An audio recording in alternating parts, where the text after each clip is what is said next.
Alright, what is up you guys? I'm James from James Reptiles. Today's video, we're gonna look at my corn snakes, specifically one that I think is about to lay. Of course, I'll go over all of them. I'll probably pair the male with one more. And we're gonna be looking at the lay box because this is something that I see a lot asked on the internet, and honestly, I don't see enough people talk about it online. So I'm gonna pull the snakes out, the two that we're gonna look at, and we'll talk about them from there. So let's get right into it.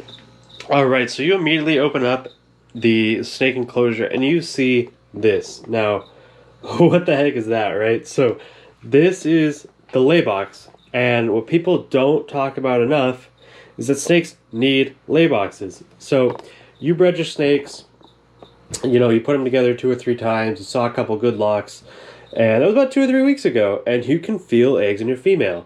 Now, she's not just gonna lay on aspen, and take it from me, I've never bred corn snakes before, but I've watched people do it, I've had friends that do it, and it would not make sense if she laid her eggs on the aspen. They dry out. So, here we have a dollar store Tupperware. I drilled a 2.5-inch hole with a saw bit, and I put a lot of sphagnum moss, and I got it really wet. And here she is in here. Now, this girl is huge. She was bred to a rat snake hybrid last year, and this year she bred to my reverse Okatee male, my really pretty one. Now, I'm pretty sure she's an A male.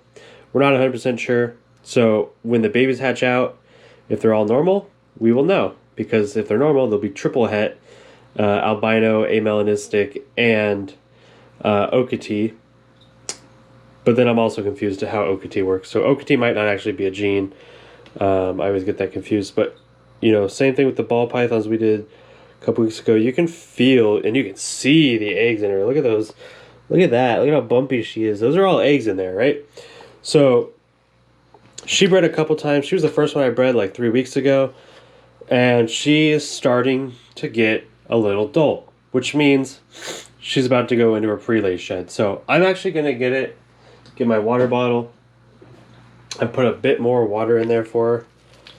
And she did eat a hopper today. A lot of the other females just aren't eating right now, which is fine. I'm going to offer them food and make sure they eat as much as they want. But this girl will lay eggs for me, whether they're slugs or not this season. This is the male's first year. So she is going to lay me some eggs.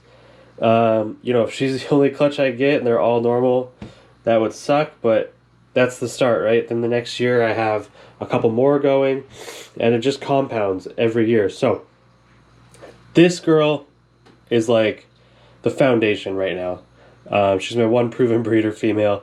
So let's hope for her. So I'm going to get the male out. I'm going to get the other female out, and we'll hopefully lock them up. Alright, so here is my male and my female, my other female. Now, you can't feel the eggs in her as well. So I bred her a week after I bred the other one. So if anything, she's a week behind. And if anything after that, this is her first year and his first year. So who knows? But I'm going to put the male in there, see if I can get him to lock up again.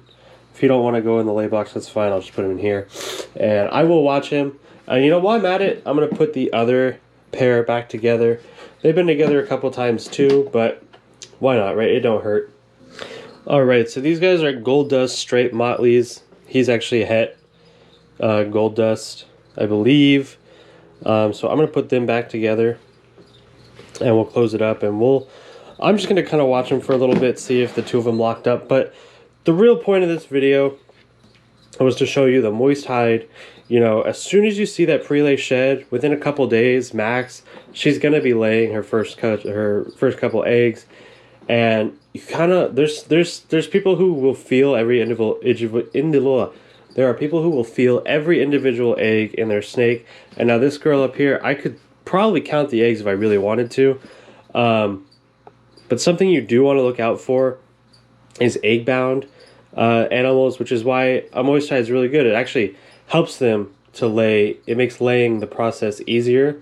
So that's really something you want to watch out for. When they do lay, if you see a swollen lump, if you feel them and you can feel something in there, there are all sorts of tricks. I'm not going to go over them in this video, but there's all sorts of stuff you can do to try to help.